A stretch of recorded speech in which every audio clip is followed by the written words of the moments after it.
Hey, Abby, we are live. Oh, Sophie. Hi, everyone. Happy Hello, Monday. everyone. Happy Monday. Abby is still in Seattle. I'm in France visiting my mother, having a great time. What about that? Amazing. That Because is it's who says if you want to see how awakened you are, just go and spend a week with your family? Ram Dass. And Ramdas, boy, is right? that true. Yeah, I tell you, I must have turned a corner. I'm having the most marvelous time. That is amazing, Sophie. Great. It is really great.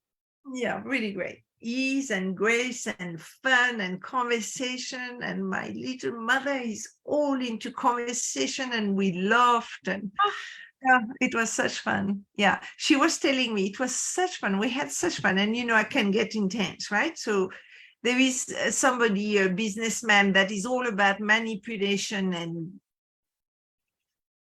like a very nice gangster. He's so unconscious that he lies, manipulates. He's past now, right? But anyway, there is a movie out in France about him.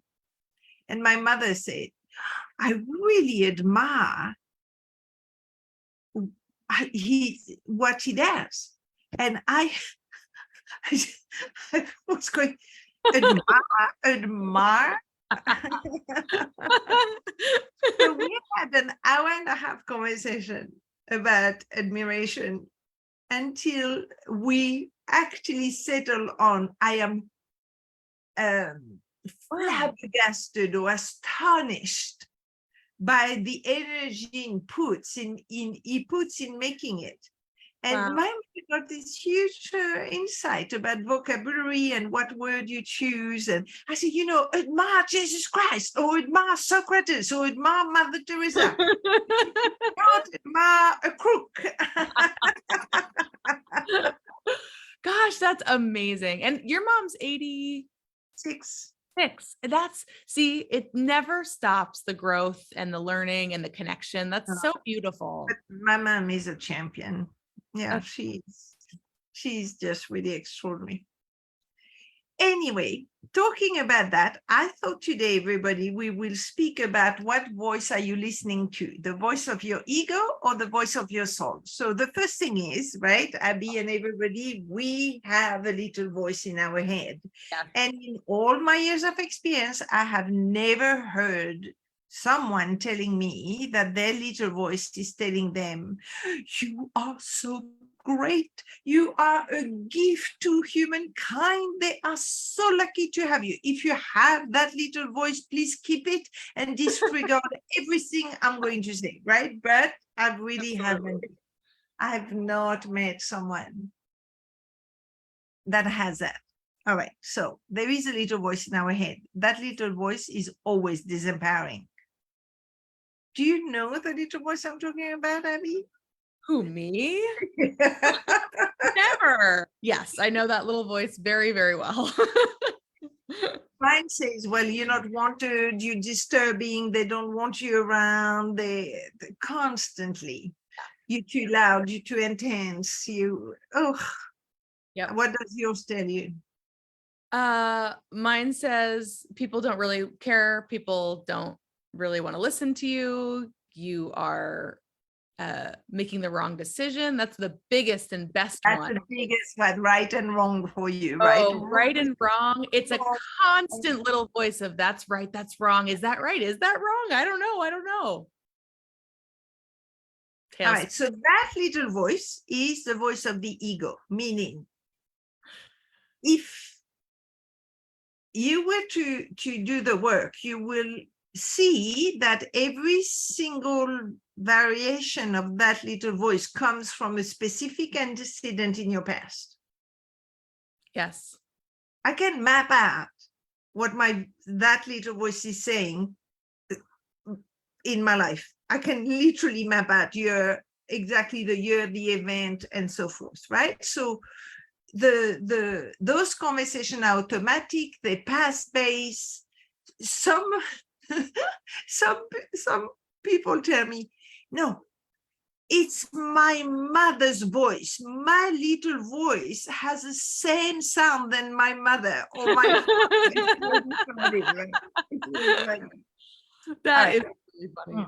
So when you identify with that little voice, the suffering is enormous, right? Enormous, because it's automatic. It's from a young child in a moment of stress. It's non-stop. You cannot control it. Some people stay awake the whole night. Some people worry all the time. It gives rise to anxiety or stuckness or paralysis, depression, overeating, overdrinking. I mean, you name it, you have the whole range of suffering coming up if you identify with that little voice. Absolutely. And it feels so convincing. It's so convincing that it seems like you want to believe what it's saying. It's a very And, convincing. and it seems like you are Yeah. really thinking it. Seems No, like you don't. It is thinking you. Yeah. Yeah. All right. So here is a breakthrough, everybody, I want you to have. It's a little bit abstract, so you have to listen very carefully, right? If you look at a tree, that's a tree. So you could say, this is a tree. And then on your left or on your right, the tree is not there. But here is what is difficult to get. There is not a tree. There is the tree and nothing. Yeah. Yep. Not the tree does not exist.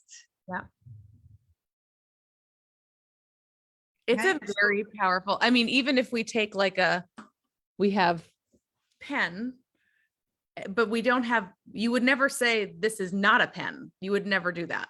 No, you wouldn't say, oh, look, no pen. Yeah, exactly. All right. So Yeah. it's exactly the same with a little voice in the head, the voice of the ego. It's either the voice of the ego or nothing. And in nothing, your soul can be heard. You have access to your intuition, messages, guidance, right? But if you try to change and fix the voice of the ego, you're trying to do not the ego and give it a reality. So it persists because you are deepening the illusion.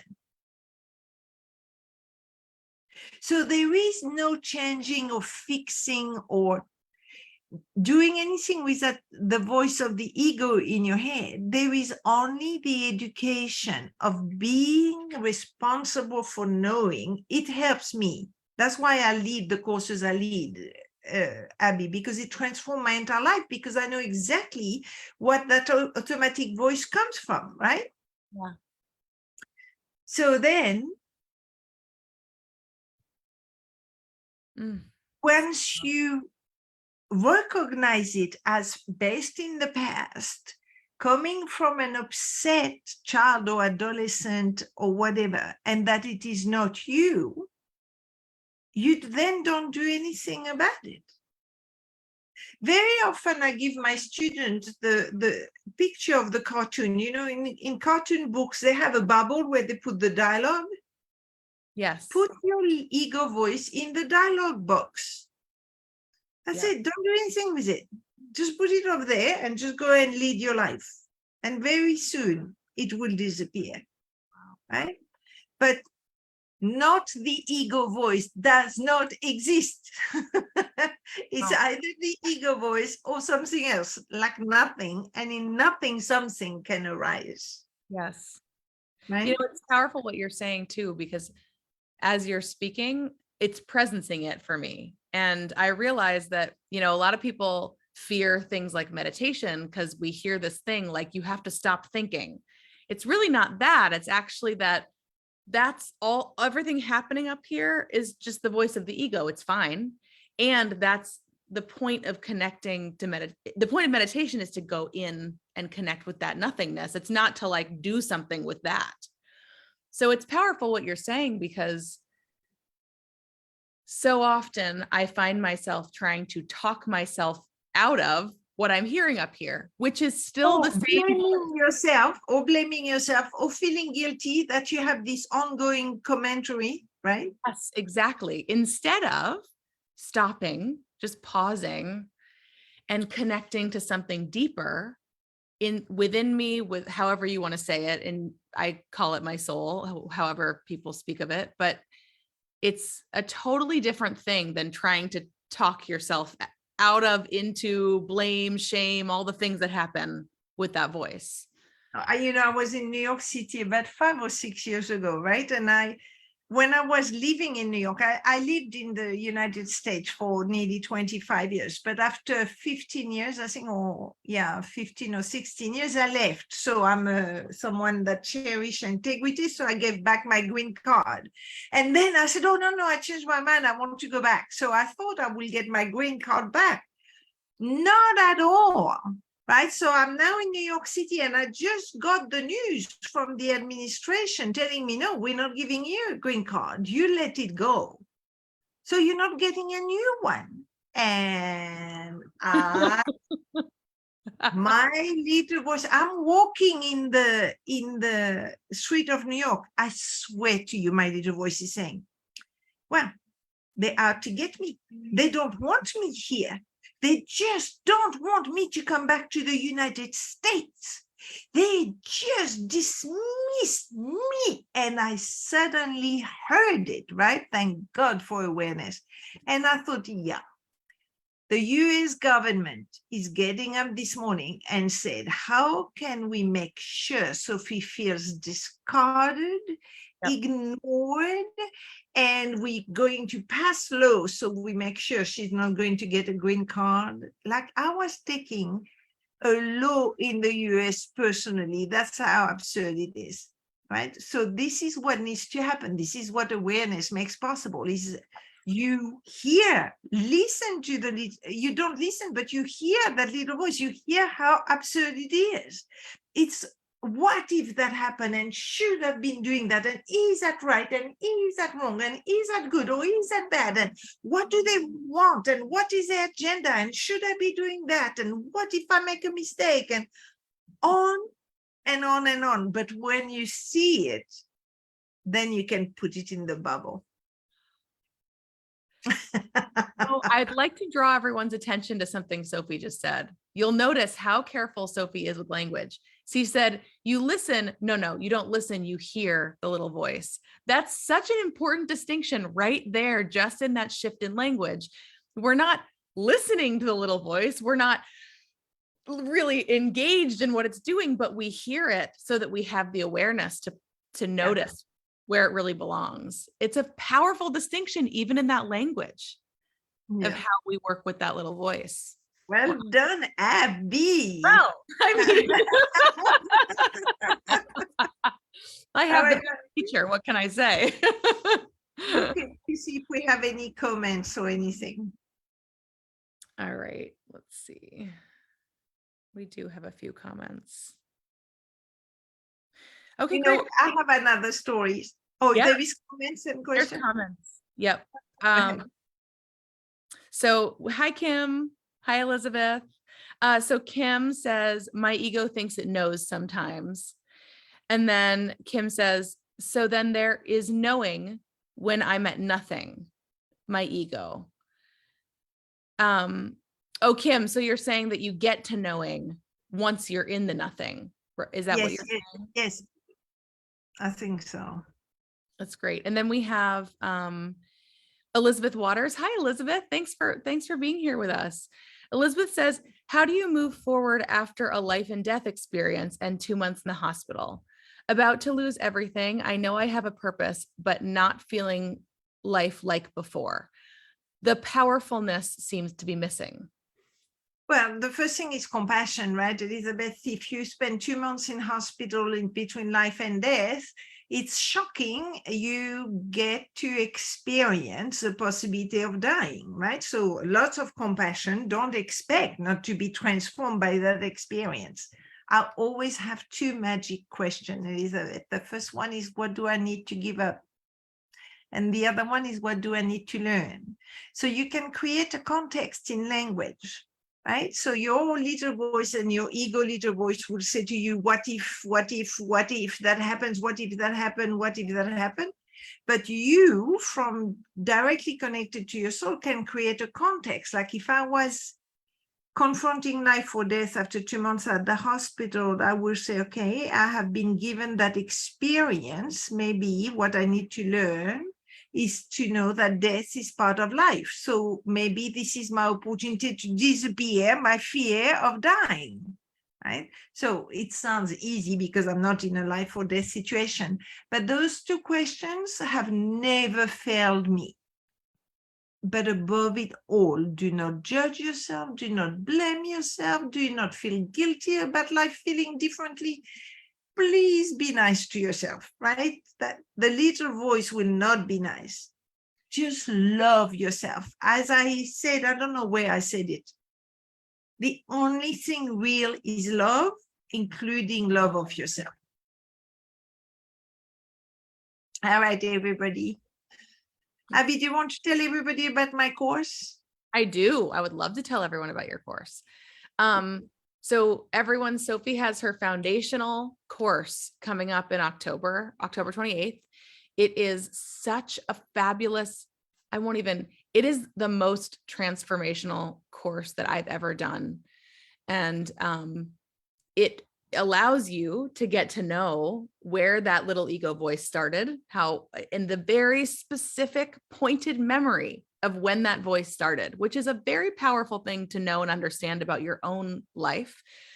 And then you get to go through the whole process of understanding how your ego got put together so that you can get to nothing, so that you can experience your soul. It's a very powerful and it's a unique course. So what day does it start, Abby? It begins on Saturday, October 28th. At 1 p.m. Eastern Standard Time, I think, right? 12 p.m. Eastern Standard Time. Yeah, it's an hour and a half for 10 Saturdays. We skip Christmas and stuff like that. And I will put the website below. And oh, by the way, if you've done the course already and you love the course and you have friends that you want to share the course with, please send me an email because I can send you a special link for it so that you can be a part of our growing affiliate team. So you can email me at accesstoawareness@gmail.com. All right, everybody, we love you, love you, love you, love you. Thank you for watching, and we will be back next week. We really will. Have a wonderful week, everyone. Bye.